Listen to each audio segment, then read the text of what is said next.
As we turn right now to Sven Kühn von Burgsdorff, a former EU, European Union ambassador to the occupied Palestinian territory, served in that post up until July. Your response to this order by the Israeli military that half the population of Gaza must move within a 24-hour period starting last night from the north to the south.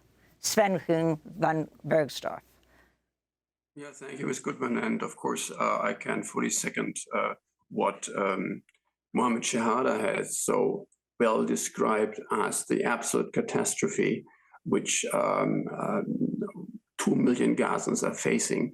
Let me start by saying I'm fully aware of this deep hate and frustration and despair which befell the Israeli society. And when they speak of their 9/11, of what happened last Saturday, I understand, of course, that view and that emotional tension they are under right now. And that makes it so difficult to have a rational discussion, not only in Israel, but also in Europe and in the US. But we have to be aware that we still are governed by international law. We have left the medieval times. We have rules of conduct for war. We have rules of conduct of how to apply humanitarian principles. And no matter what Hamas did, it does not justify the incredible use of lethal force without distinction and without proportionality as far as the Palestinian population is concerned in Gaza.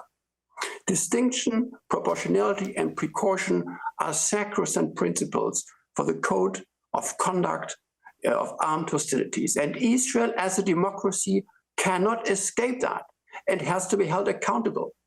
It cannot be that Israel has a carte blanche because terrible acts, brutal, gruesome acts happened to 1,000 or even 1,200 Israelis. That is not the excuse you can use to flatten Gaza and not come back to the point of what you exactly ask.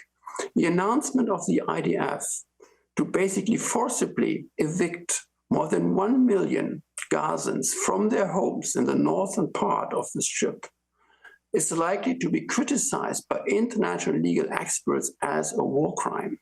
If there is no provision made for ensuring humanitarian access and exit and the necessary facilities to accommodate the basic human rights to water, energy, food, and physical safety, let alone health.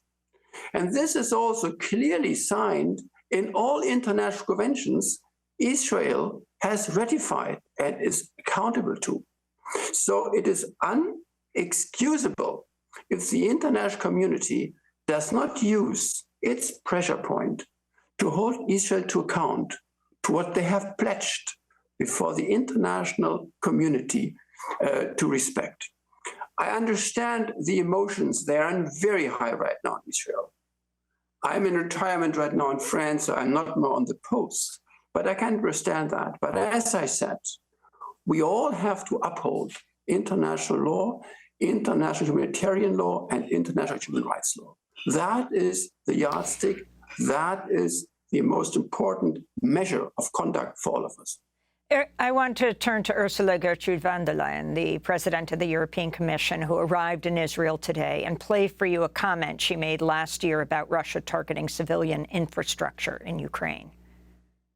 War crimes, targeted attacks on civilian infrastructure with the clear aim to cut off men, women, children of water, electricity and heating with the winter coming. These are acts of pure terror, and we have to call it as such. So she's talking about what Russia is doing in Ukraine. Would this also apply to Israel and Palestine? International law applies everywhere. Human rights are universal, indivisible, and inalienable. This is the EU position across the world.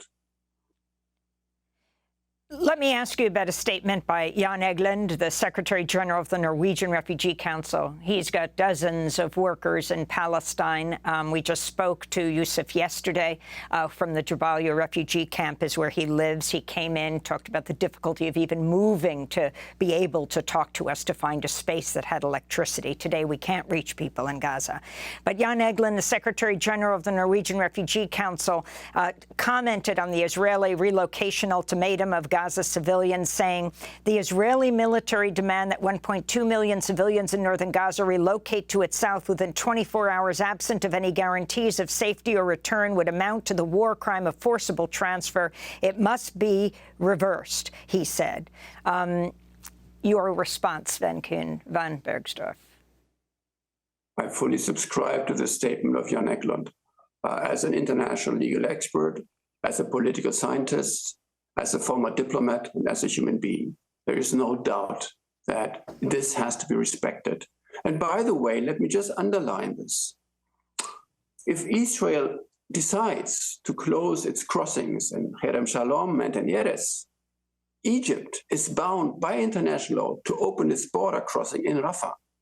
And it cannot be that Israel threatens to bomb corridors and transports carrying humanitarian facilities and equipment. It cannot be. This is another war crime if that would take place. Egypt also has to ensure that its obligations towards refugees under international law are fully respected. So it's not just ensuring that in the space of the South, if one were actually to displace people, all the facilities are there, fully knowing that this amounts already, this forced eviction, to a war crime, but also the ability for people to be able to exit for humanitarian reasons. This highly dense populated strip in Gaza in the south would also mean for Egypt to open its borders. And of course, there's community of providing the necessary provisions to facilitate that people can live there. Again, this can only be a temporary solution. It cannot be that, as Mohammed Shahada said, we are basically witnessing a second Nakba, whereby the entire Gazan population is forcibly evicted from their homeland, which is Gaza, from their homes. And that is also something I think we have clearly to underline when talking to Israel and when engaging with them on finding a solution. Let me just say an important thing right now. The key political measure right now is to de-escalate and stop any further war crime and try to ensure that the people of Gaza are fully safe and protected. And of course, I understand that there's an important issue of freeing the hostages. I don't know whether it's 150 or whatever the number is. But it's very important that this process be done as soon as possible and through negotiations. This is also a very important element which we have to be aware of. So humanitarian access and exit and freeing the hostages and de-escalating are the three key, I think, objectives one has to engage on now. We want to thank you for being with us, Sven Kühn von Burgsdorff, former EU ambassador to the occupied Palestinian territory, served in that post up until July, speaking to us from France.